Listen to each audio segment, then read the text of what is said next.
All right, the Reds, it's Talking Reds. Friday's Talking Reds. I'm very pleased to have a special guest with us today, Peter Crouch. Peter, thanks very much for doing this today.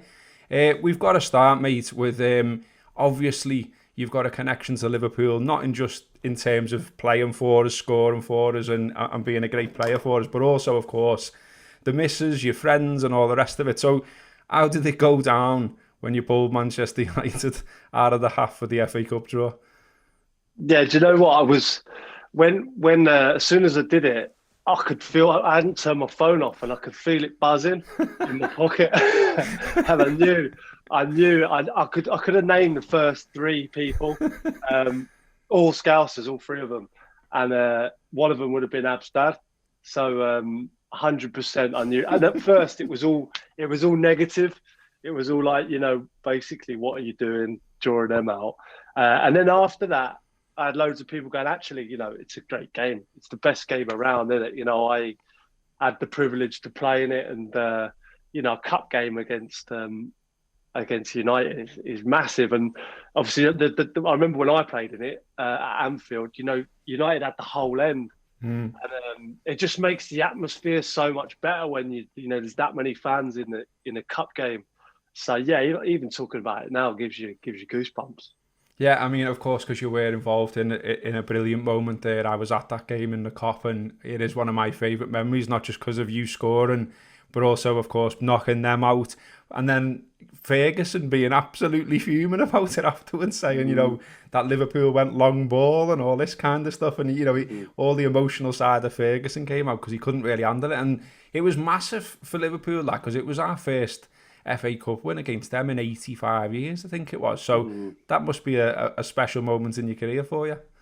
Yeah, it really was. And I don't think I realised the sort of magnitude of the goal until after, really. I knew any goal against United's big, but like you say, in the Cup against them, it's been so long, like you say, 85 years, being a winner. And then, I was talking to someone about it recently, and the team was like, they had Van Nistelrooy, Rooney. I think Ronaldo was playing. I think they had a really good side. And when you think about, I was keeping them quiet, and that was obviously down to, I think it was Carragher, Hoopier, Reina in goal.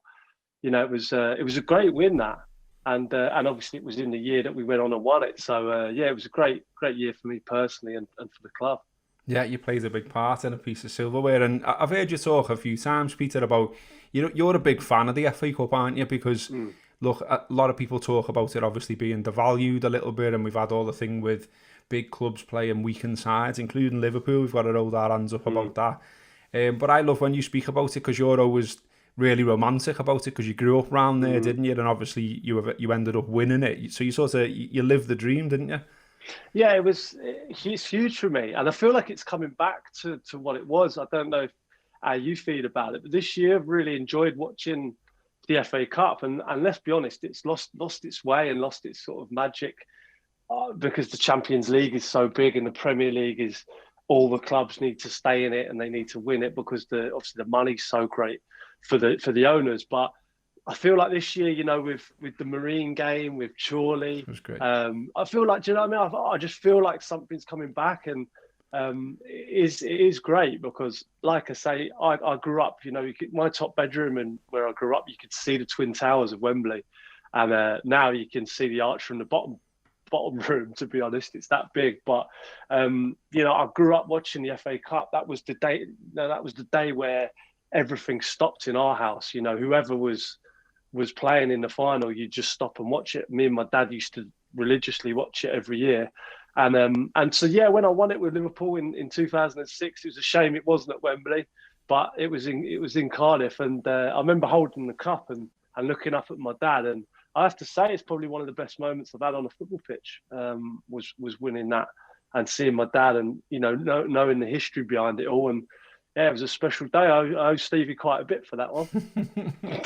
Yeah, I nearly left. I was just about to turn out the place and then turn back and see Stevie had this chance ungone, saw it go in. It was just like, oh, and then obviously we went on to win it. It was absolutely unbelievable.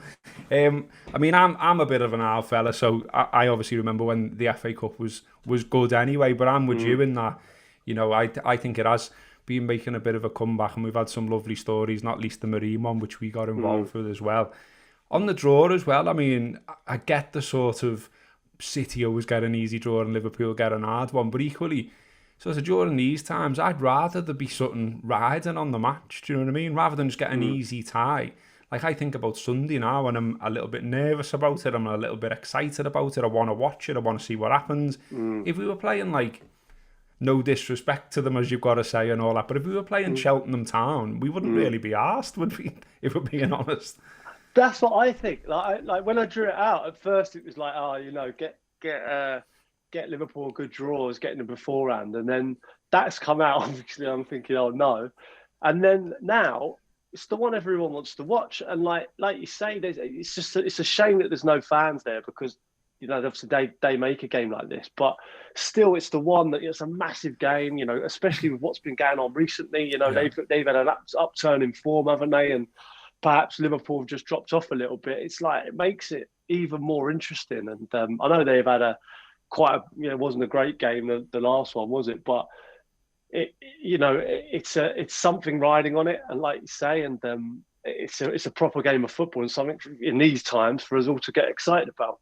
Are you allowed to say who you got in the practice draws for Liverpool? God, who did I get? Do you know what? I drew out a. I don't know if I'm allowed to say this or not, but I'm a bit new to all this. But I'm going to say I drew out a Manchester derby first. Oh, aye. Yeah. It was City United. I think Liverpool was a much easier draw. I can't remember. Well, in fact, I can't remember who it was now. Would probably tell you it was an easy one. Well, United's obviously not, is it? Let's be honest. I mean, that's why you might have been getting a bit of stick. And away in the FA Cup there, we've actually only won once. And it was like some mad time. Yeah, I've got it in front of me. In 1921. Obviously, none of us were alive for that one. And this, you know, does look difficult. Let's be honest about it. But what would you think, Peter, if you were part of the team now? And you know, Liverpool have gone through this little bad patch. They obviously can't score goals. They lost the home record last night to Burnley. And there's a bit of a story developing around Liverpool now. You know, can they defend the title? Will they end up winning nothing? All of that. Would you want to be going to Old Trafford this weekend if you're Liverpool, or would you be thinking, oh, that's the last thing we need? Well, I'll be honest with you. I thought the last thing that Liverpool needed was the Burnley game, because you could smell it beforehand. I've been in that camp. Like, I retired at Burnley, so I know Sean Dyche and I know all of those players. And I just thought that was a horrendous game to have if you're short of confidence and you're not scoring goals, and you're finding it difficult to break teams down, because there's no one better, honestly, than Burnley. Like, all 11 players are behind the ball. They are so organised, so good defensively, and they've also got a threat. You know what I mean? It's like it was such a difficult game, and I think you could sort of see it. But the United game, I think, it's a cup game. It's a one-off, and United will definitely be more open than Burnley were. So yeah, I think it's a bonus game, if I'm honest.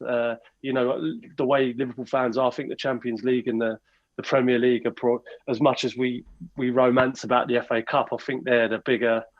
You know, that's what the owners will want to be involved in. That's what the owners will want to win. So I feel like it's a bonus game. I think if they go and beat United, maybe they get some confidence back, and if they score a few goals, and you know, I think it's only a blip. Let's be honest with. Where Liverpool are at the moment, you know, they've been superhuman for 2 years at least. It's just been relentless, isn't it? And they've dropped off a bit of form. You know, of course, there's a few factors towards that with injuries and lack of form. Can't get away from. They are struggling a bit at the moment, but they'll get back to it. You know, they're too good not to. What do you think about the strikers situation as well? Obviously, got to ask you that because you know you were one. You obviously famously went through, and sorry to mention it, but the little drought before you got your first goal at Liverpool and all that kind of stuff. What did you do to get through those mad times where it's just not going in for you? Because that's what we've got with the front three right now, obviously. Yeah, well, listen, the way you described it, little drought, I can't thank you enough for that. It was a lot more than that. Honestly, I was actually talking about that recently, and it was the most difficult time of my life, definitely. But they're not going to go through that. Like, listen, I went through a tough spell. I just couldn't score, and the players at the moment, they're not going to. It's just not going to happen. They'll end up bagging goals. No worries, just going through a little bit a loss of form. But for me, I was always, I felt like I was playing well. It just wasn't getting in for me. But at the moment, the front three aren't playing. They're not reaching the levels that they've been at in the last few years, and I'm sure they'll be the first to tell you that. For whatever reason, I think there's been a drop off in quite a few of the players, and I heard Jamie Carragher saying it last night. He's never seen sort of so many players suffer a dip in form, and that's what it is at the moment. And you've just got to keep working hard and get yourself out of it, I think. You mentioned the fans before, Peter, and obviously we can't be in the ground and that's shite. But also as well, I remember when you were having that trouble getting that first goal, getting off the mark. There was still loads of support for you, wasn't there? I think I can remember being in the grounds watching you, and we weren't coming out the grounds going, he's awful, him. We were going, it's coming for him, you can see it, he's doing this, he's doing that, it's going to happen. And that day when you got one, it was against Wigan, wasn't it? It took a big deflection and went in. Everyone was made up for you, though, weren't they? You could feel it in the ground. There was a lot of love there, wasn't there, that day? Honestly, I think when I think about that moment, it was the most difficult for me professionally of my life going through that period, because I was getting ridiculed from, the press, from fans, from everywhere I went. I felt like people were looking at me. It was like I'd gone from Southampton, with all due respect to them, to playing for Liverpool, just won in Istanbul, playing for England. The whole world's looking at me and I can't score. So it felt like the pressure, but at no point, genuinely, at no point did I ever feel that Liverpool fans were getting on my back, and they would have, been well within their right to. I never felt it ever. It felt like sort of me, my teammates, and the fans against the world, and honestly, did feel like that. And then when I did score, I think that you can see it. Actually, the camera's shaking. I remember Cara running down the stand with me, and I was high-fiving, and then I ran to the cop, and the place was just, and it was Wigan at home, it wasn't like a Champions League night, you know what I mean? And it just felt like everyone sort of was with me, and then it was just a relief, not just for me, but for everyone. And can't really thank the fans enough for that, because I promise you now, I'd say 19 of the Premier League teams would have turned on the player. Do you know what I mean? And thankfully, I did turn it round, and I scored some goals, hopefully that made up for that little bit. Including that the one against United, of course. I mean, do you think we're daft then as fans when we're saying right now? Because I'm getting some stick right now as it happens on Twitter for this, but I did something myself this morning where I talked about, I think Liverpool are missing the fans, because Jurgen has embraced us and he's talked about us all the time and the power of the cop, and he said it was one of the reasons he came here, and he's drummed that into the players as well. So my opinion is that if we're not in the ground week after week, it's going to take a certain percentage away from the Liverpool performance. You've obviously been a professional and you've played for Liverpool. Would you agree with that? Yeah, you got to. I mean, it's a cliche, isn't it? When you talk about, certainly the Champions League nights and the big games at Anfield. But, would that happen? Would Barcelona happen with no fans in the stadium? I'd be inclined to say no, and there's definitely a percentage, certainly at Anfield, that goes up. That it's just human nature to, when you hear that noise and you feel that passion, it's spine tingling. If you're standing there now, the Champions League anthem's going on, and there's no flags and there's no, you never walk alone. As cliche as it might be, that I'm sorry, but yeah, the performances are going to drop slightly. You'd never envisaged the last sort of few games, the drop off of performance, but it's definitely a factor. And I think at the moment with Liverpool, there's a lot of small factors. The injury to Van Dijk is a big factor, but losing Fabinho and Henderson from that midfield, a drop of form from Trent. He's not been quite the same, and the front three as well. I mean, there's lots of factors to what's going on at the moment. And when you look at the table now, Peter, we're in fourth, 6 points off Man United in first. We're obviously at the halfway stage now as well. We've played 19 games, so have United. City have got a game in hand, so they can technically go to 41 there. So 6 points off. I mean, there's a lot of doom and gloom about today in Liverpool Twitter world in particular, as you can imagine. There's all this, that's it, it's done, we can't retain the title, it's all about top four now and all this kind of stuff. It's a bit early for all that, isn't it? Oh, of course it is, but this day and age, I feel like everyone has to have an opinion and it has to be so far this way or so far this way. You can't just sit on the fence and be in the middle and go, oh, it'd be okay. If anyone deserves a little bit of grace, should we say, it's the Liverpool team of the last 2-3 years.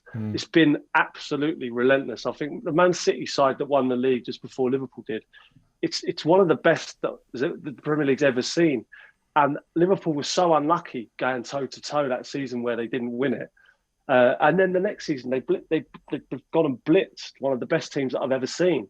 And I don't think the City team at the moment probably gets the credit they deserve. It's an unbelievable side, unbelievable squad.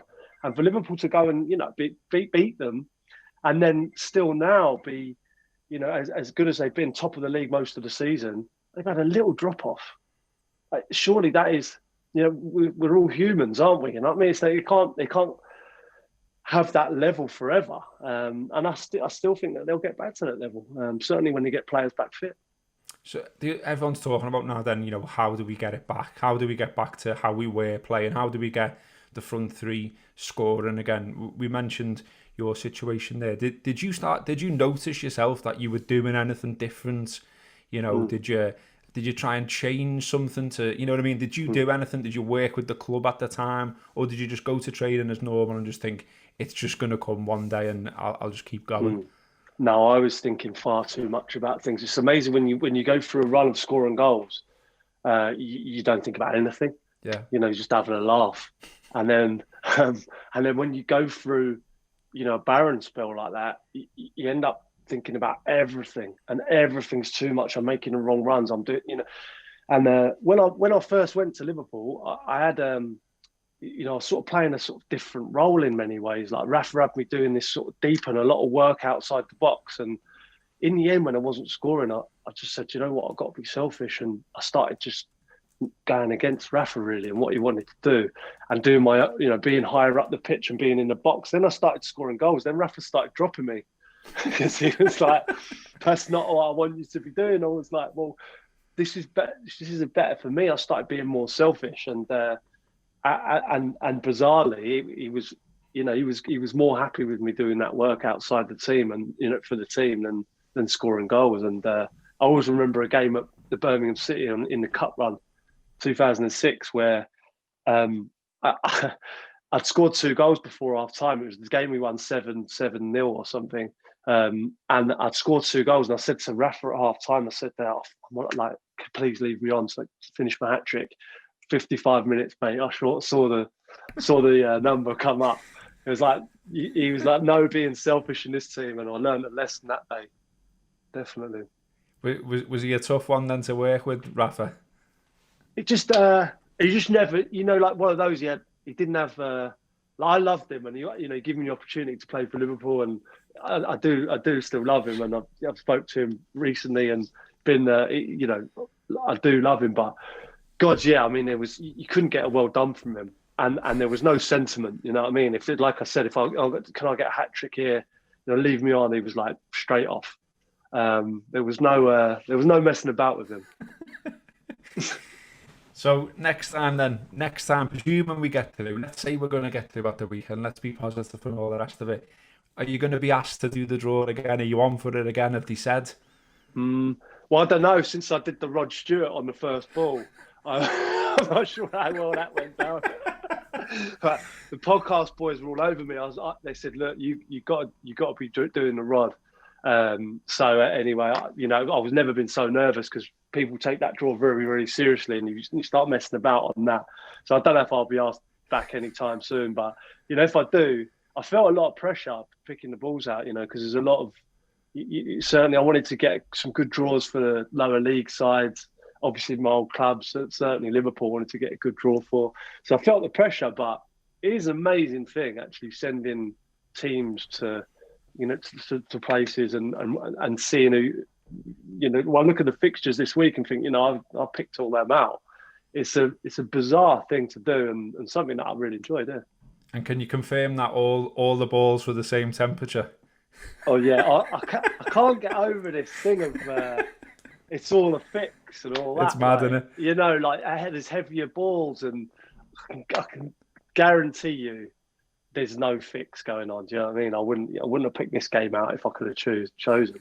But yeah, I can't believe how many people think that there is some sort of fix going on there. Such is the world. I can tell you now, it's not true. Okay, Peter. Well, thanks for coming on here. Let's just finish up with how you see it going at the weekend. What do you think might happen in terms of the United Liverpool? Well, it's a difficult one. Listen, I'm not going to sit here to say on a Liverpool podcast that I think United are going to win, am I? But I genuinely think that Liverpool got to click into gear at some time, haven't they? And I think they tried something different at Burnley last night. Didn't come off. I think they've just got get back to what they know. And listen, at any given point, Liverpool could go and blow away United. And so it's the weekend. Yeah, fingers crossed, mate. Fingers crossed. And if you do another draw, well, some people want an easy one, mate. So just so you know. I'll have a go. Thanks very much for coming on, mate. That's been Peter Crouch. A pleasure as ever. And let's hope the Reds do the business this weekend. As ever, we'll be doing loads of stuff on the Anfield Wrap before the match, during the match, and after the match. So look out for all of that. Podcast, video, and the AnfieldWrap.com. Loads of writing and stuff on there, as well as the social media. Up the Reds.